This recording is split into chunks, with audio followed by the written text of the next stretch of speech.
नरेंद्र मोदी ने भारतीय आर्मी के तीनों सर्विसेज चीफ्स को ऑपरेशनल फ्रीडम दे दी है कि आप किसी भी वक्त पाकिस्तान में ऑफेंसिव ऑपरेशन कर सकते हैं और किसी भी जंग की सूरत में अपनी मर्जी से फैसले कर सकते हैं। यानी जो टाइम लगता है गवर्नमेंट से अप्रूवल लेना और उसके बाद एक्शन लेना, मोदी ने भारतीय आर्मी को इजाजत दे दी है कि आप अपनी अंडरस्टैंडिंग और कैलकुलेशन के मुताबिक पाकिस्तान के खिलाफ ऑपरेशंस कर सकते हैं। आज की इस वीडियो में हम जानने की कोशिश करेंगे कि इसका क्या मतलब है। क्या भारत पाकिस्तान के खिलाफ कोल्ड स्टार्ट डॉक्ट्रिन को एक्टिव करने लगा है? ये कोल्ड स्टार्ट डॉक्ट्रिन है क्या?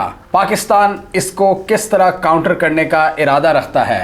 पाकिस्तान के टैक्टिकल न्यूक्लियर वेपन्स इसमें किस तरह का किरदार अदा करते हैं? और भारत पाकिस्तान में किस किस्म की ऑफेंसिव स्ट्राइक्स करने का इरादा रखता है? आज की इस वीडियो में हम ये जानने की कोशिश करेंगे और 2002 के क्राइसिस पर नजर डालेंगे जब भारत ने पूरी आर्मी को मोबिलाइज करने की कोशिश की थी पाकिस्तान के खिलाफ और मुशर्रफ ने उसको किस तरह हैंडल किया था और उसके बाद ये कोल्ड स्टार्ट डॉक्ट्रिन किस तरह सामने लाई गई थी, एक नई मिलिट्री स्ट्रेटजी भारत की तरफ से पाकिस्तान के खिलाफ। आइए जानते हैं।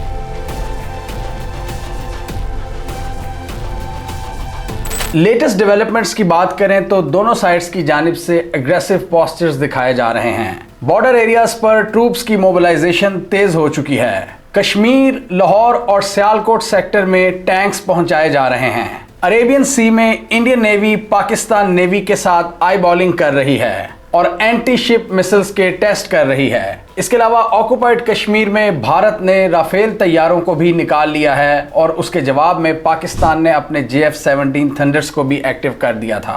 पाकिस्तान ने भारत का एक ड्रोन भी मार गिराया है और BSF के एक जवान को भी गिरफ्तार किया है और पाकिस्तान की तरफ से ये कहा जा रहा है कि भारत किसी भी वक्त पाकिस्तान पर हमला कर सकता है। हमारे पास ये क्रेडिबल इंफॉर्मेशन है। इसके अलावा भारतीय मीडिया ये भी इल्जाम लगा रहा है कि तुर्की पाकिस्तान को सपोर्ट कर रहा है और कराची की पोर्ट पर C-130s लैंड हुए थे जिसमें बहुत सा मिलिट्री इक्विपमेंट था। टर्की के मुताबिक ये लैंडिंग मामूल की कार्रवाई थी और रीफ्यूलिंग के लिए हमारे C-130s कराची में लैंड हुए थे, जबकि भारत के मुताबिक बहुत सा असलहा प्रोवाइड किया गया है पाकिस्तान को। अब मोदी ने जो भारतीय आर्मी को ऑपरेशनल फ्रीडम देने का कहा है, इसको हम जरा एनालाइज करेंगे कोल्ड स्टार्ट डॉक्ट्रिन के पॉइंट ऑफ व्यू से। क्या है ये डॉक्ट्रिन? किस तरह भारतीय आर्मी पाकिस्तान के अंदर इंटीग्रेटेड ऑपरेशंस करने का इरादा रखती है अपनी तीनों मिलिट्रीज के साथ, आर्मी, नेवी और एयरफोर्स? इस हवाले से एक एक्स इंडियन आर्मी ऑफिसर हैं, उनका एनालिसिस ये था कि जो इंडियन एयरफोर्स है वो तो कुछ नहीं कर सकती क्योंकि पाकिस्तान टोटली एक्टिव बैठा हुआ है, पाकिस्तान की एयरफोर्स अलर्ट है और PAF को इंडियन एयरफोर्स के ऊपर एक सुपीरियरिटी हासिल है टेक्नोलॉजी के मैदान में। हमारे पास बेहतर AI और इंटीग्रेटेड सिस्टम्स मौजूद हैं। इंडियन नेवी काफ़ी अग्रेसिव पोस्चर्स दिखा रही है और उनका दिखाना भी बनता है, वो साइज में बहुत बड़ी है पाकिस्तान नेवी से।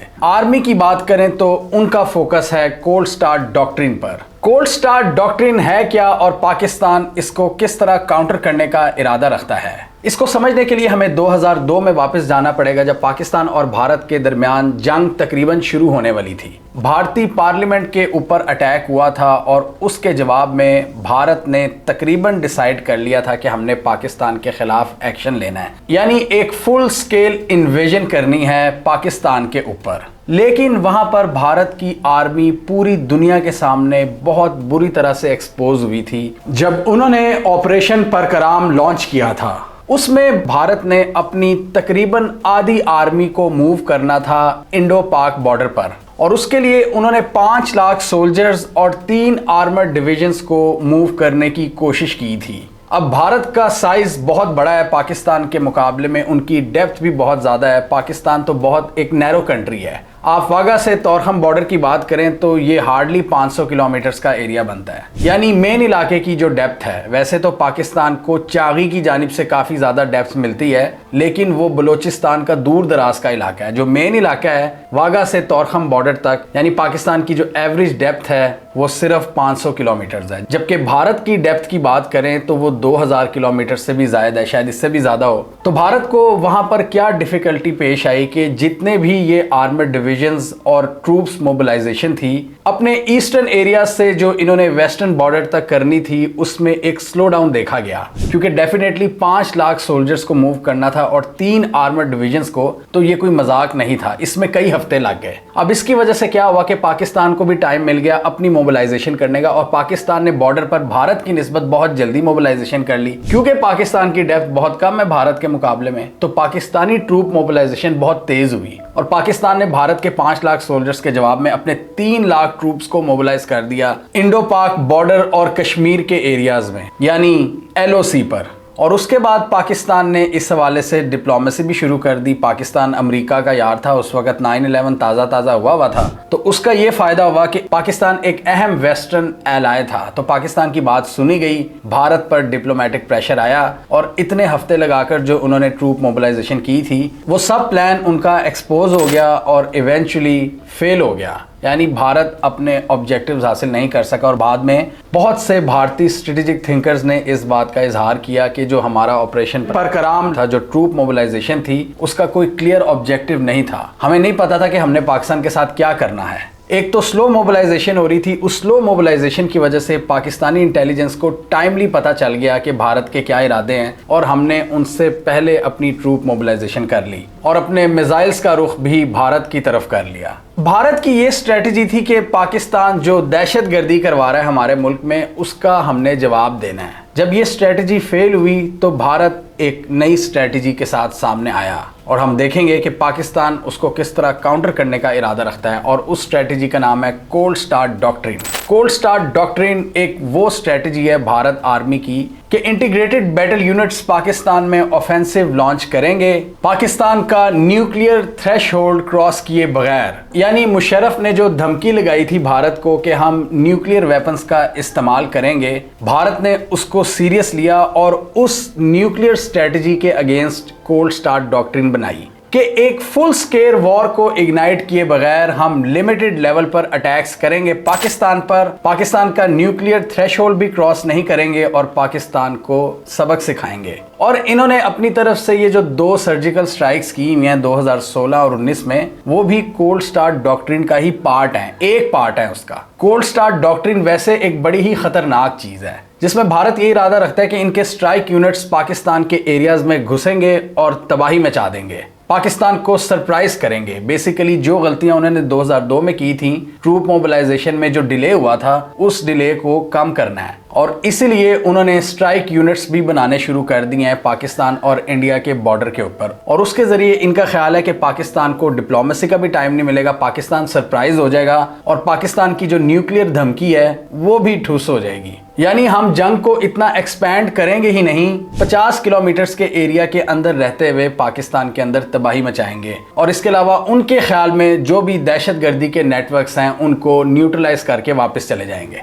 एक फुल स्केल हॉट वॉर को शुरू किए बगैर, जिसमें पाकिस्तान को रिटेलिएशन का टाइम भी नहीं मिलेगा। उनके ख्याल में हम 50 किलोमीटर से ज़्यादा अंदर तो नहीं जाएंगे ना, इसलिए पाकिस्तान न्यूक्लियर वेपन्स का इस्तेमाल नहीं करेगा, अगर करेगा तो वो अपने इलाकों में करेगा। भारत की नज़र में कोल्ड स्टार्ट डॉक्ट्रिन के अंदर सरप्राइज एक की एलिमेंट है कि पाकिस्तान को सरप्राइज किया जाएगा। ना पाकिस्तान मिलिटरीली रिस्पॉन्स करे और ना ही डिप्लोमेसी खेलने का टाइम हो उनके पास, यानी चंद रातों में ही वो अपनी कार्रवाइयां कर लें कंप्लीट और वापस चले जाएं। सर्जिकल स्ट्राइक भी उसकी एक एग्जांपल है, उसका एक कंपोनेंट है जो भारत ने एक नया प्रेसिडेंट सेट करने की कोशिश की थी और जिसका पाकिस्तान ने मुंह तोड़ जवाब दिया था 2019 में। कोल्ड स्टार्ट डॉक्ट्रिन में ये सो कॉल्ड दहशतगर्दों के नेटवर्क्स के अलावा पाकिस्तान के मिलिट्री इंफ्रास्ट्रक्चर को भी निशाना बनाने का इरादा रखते हैं और इतने स्विफ्ट अटैक्स किए जाएं कि जो बॉर्डर पर पाकिस्तान का मिलिट्री इंफ्रास्ट्रक्चर है वो टोटल तबाह बर्बाद हो जाए और पाकिस्तान को समझ ही ना आए कि हमने रिस्पॉन्ड किस तरह करना है और कहां से करना है।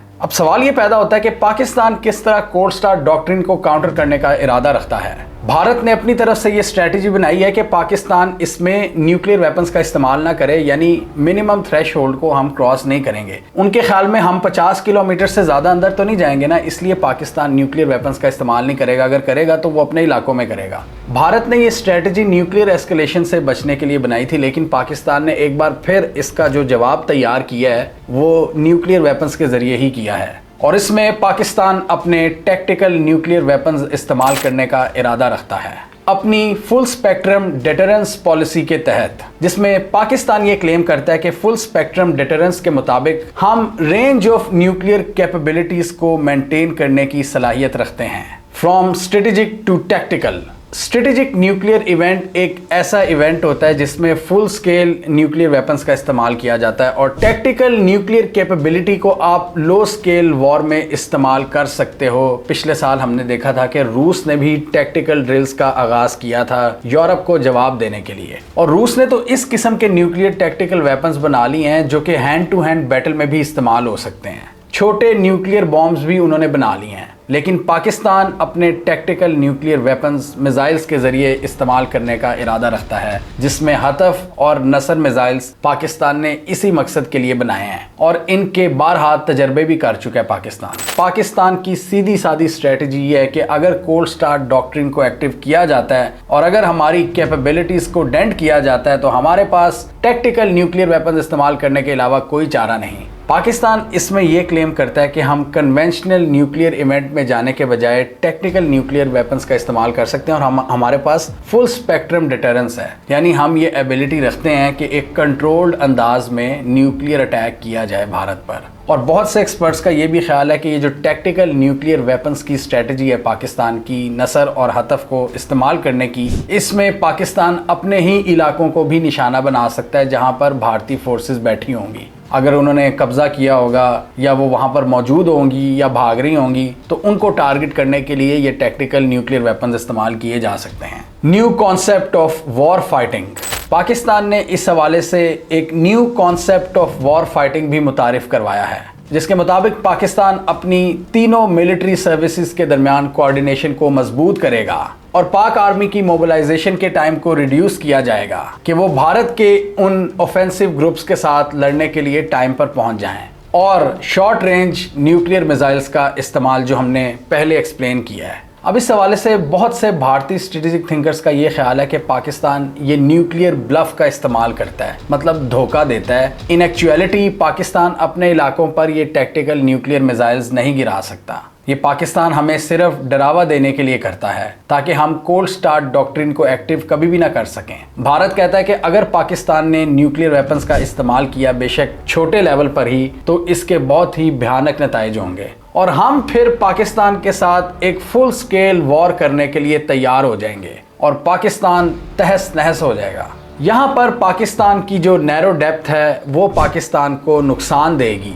जब भारत एक फुल स्केल जंग का आगाज करेगा तो थ्योरेटिकली वो बहुत जल्द पाकिस्तान के बहुत से इलाकों पर काबिज हो सकता है, जबकि पाकिस्तानी ट्रूप्स अगर भारतीय फोर्सेस को हराते हुए भारत के अंदर दाखिल हो भी जाएं तो बड़ा लंबा अरसा लगेगा उन्हें थोड़े एरियाज कैप्चर करने के लिए भी, क्योंकि भारत का साइज बहुत बड़ा है। तो इवेंचुअली भारत के स्ट्रेटेजिक थिंकर्स ये समझते हैं कि ये कोल्ड स्टार्ट डॉक्ट्रिन हर एंगल से भारत के फायदे में है। वो कहते हैं कि पाकिस्तान कभी भी टैक्टिकल न्यूक्लियर वेपन्स का इस्तेमाल नहीं कर सकता और उनके ख्याल में पाकिस्तान के अंदर इस तरह की सर्जिकल और स्ट्रेटेजिक स्ट्राइक्स करना बहुत ज़रूरी है। इस हवाले से हमें न्यूक्लियर डॉक्ट्रिन को भी समझना बहुत ज़रूरी है। पाकिस्तान की जो पॉलिसी है न्यूक्लियर वेपन्स के इस्तेमाल के हवाले से वो नो फर्स्ट यूज़ पॉलिसी है, यानी पाकिस्तान ये नहीं कहता कि हम पहले न्यूक्लियर वेपन्स का इस्तेमाल नहीं करेंगे। पाकिस्तान कहता है कि अगर हमें थ्रेट हुआ भारत से तो हम न्यूक्लियर वेपन्स का इस्तेमाल कर देंगे। भारत कहता है कि हम नो फर्स्ट यूज़ पॉलिसी पर यकीन रखते हैं, लेकिन पिछले दिनों राजनाथ सिंह ने एक बयान दिया था जिसकी वजह से बहुत से शक व शुबात ने जन्म लिया था कि क्या भारत अपनी स्ट्रेटजी बदल रहा है न्यूक्लियर वेपन्स के फर्स्ट इस्तेमाल के हवाले से, कि वो पहले उनका इस्तेमाल करेगा या नहीं करेगा। पाकिस्तान ने तो कहा है कि हमारी सालमियत पर अगर आंच आई, अगर हमें चैलेंज किया गया हमारी सॉवरेंटी को, तो हम न्यूक्लियर वेपन्स चला देंगे। इंडिया कहता है कि हम रिटेलिएशन के तौर पर न्यूक्लियर वेपन्स का इस्तेमाल करेंगे। और इस हवाले से पाकिस्तान की जो सेकंड स्ट्राइक न्यूक्लियर कैपेबिलिटी के हवाले से जो प्लान्स हैं वो आप इस वीडियो में देख सकते हैं कि पाकिस्तान किस तरह सेकंड स्ट्राइक कैपेबिलिटी हासिल करने की कोशिश कर रहा है एक ऐसे न्यूक्लियर इवेंट में जब दोनों साइड्स एक दूसरे पर अटैक लॉन्च कर देती हैं, तो दूसरी बार जो हमला करने की एबिलिटी होती है वो एबिलिटी भारत क्लेम करता है कि उनके पास सेकंड स्ट्राइक कैपेबिलिटी है। पाकिस्तान ने अभी ऑफिशियली क्लेम नहीं किया। इस हवाले से अगर हम ग्लोबल कम्युनिटी की बात करें तो ये जो वेस्टर्न अलायंस है, अमेरिका बहादुर की बात करें, वो तो भारत के साथ है। भारत अपने बैलिस्टिक मिसाइल्स का तजर्बा कर रहा है, ICBMs और उनके ऊपर मल्टीपल वॉर हेड ले जाने की सलाहियत, हर किस्म की एडवांस टेक्नोलॉजी को वो टेस्ट कर रहे हैं। जबकि उन्हीं कैपेबिलिटीज के हवाले से पाकिस्तान पर पाबंदियां लग रही हैं। पाकिस्तान के मिसाइल प्रोग्राम को टारगेट किया जा रहा है, पाकिस्तान के बैलिस्टिक मिसाइल को टारगेट किया जा रहा है, पाकिस्तान के न्यूक्लियर प्रोग्राम को टारगेट किया जा रहा है। उन कंपनीज को सैंक्शन किया गया है जो पाकिस्तान के न्यूक्लियर प्रोग्राम को चीजें सप्लाई करती हैं और पाकिस्तान के बैलिस्टिक मिसाइल प्रोग्राम को। भारत को खुली छूट मिली हुई है। लॉन्ग टर्म में अमेरिका भारत को यूज करना चाहता है चाइना के खिलाफ, तो इसलिए वो भारत को हर किस्म की टेक्नोलॉजी प्रोवाइड कर रहे हैं। और उसके जवाब में पाकिस्तान कहता है कि हमारी मजबूरी हो जाती है, हमें भी अपने दिफा के लिए एक डिटेरेंस बनानी पड़ती है भारत के खिलाफ। क्रेडिबल मिनिमम डिटेरेंस डॉक्ट्रिन के तहत कोल्ड स्टार्ट डॉक्ट्रिन के जरिए भारत का एक एम ये भी है कि दुनिया को दिखाया जाए कि वो कितना पावरफुल कंट्री बन चुका है और पाकिस्तान को अपनी मर्जी से किसी भी वक्त स्ट्राइक कर सकता है, बिल्कुल उसी तरह जिस तरह इजराइल फलस्तीन के साथ करता है। भारत अपनी मिलिट्री पावर की प्रोजेक्शन चाहता है क्योंकि उनके दिमागों में ये घुस चुका है कि हम एक बहुत बड़ी सुपीरियर पावर बन चुके हैं। हिस्टोरिकली पाकिस्तान ने हमेशा इनके इन अज़ाइम को खाक में ही मिलाया है। हमें कमेंट सेक्शन में बताइए आपके ख्याल में इस बार क्या भारत पाकिस्तान के खिलाफ कोल्ड स्टार्ट डॉक्ट्रिन को एक्टिव करेगा? क्या पाकिस्तान के अंदर मल्टीपल जगहों पर ऑफेंसिव स्ट्राइक्स की जाएंगी या भारत पाकिस्तान के खिलाफ अभी कोल्ड स्टार्ट डॉक्ट्रिन को एक्टिव करने के केपेबल नहीं है? अगर ये एक्टिव हो जाता है तो पाकिस्तान इसको किस तरह रिस्पॉन्ड करेगा? क्या पाकिस्तान अपने टैक्टिकल न्यूक्लियर वेपन्स का इस्तेमाल करेगा या पाकिस्तान कन्वेंशनल वॉरफेयर के जरिए इनको रोकने की कोशिश करेगा? आप क्या समझते हैं? कमेंट कीजिए। इसके अलावा हमारा यूट्यूब चैनल सब्सक्राइब कर लें, साथ ही वो बेल आइकॉन भी दबा लें ताकि वो स्टोरीज दुनिया भर से पाकिस्तान से जिनकी मेन स्ट्रीम मीडिया पर प्रॉपर कवरेज नहीं होती, हमारे प्लेटफॉर्म के थ्रू आप तक टाइम पर पहुंच जाएं।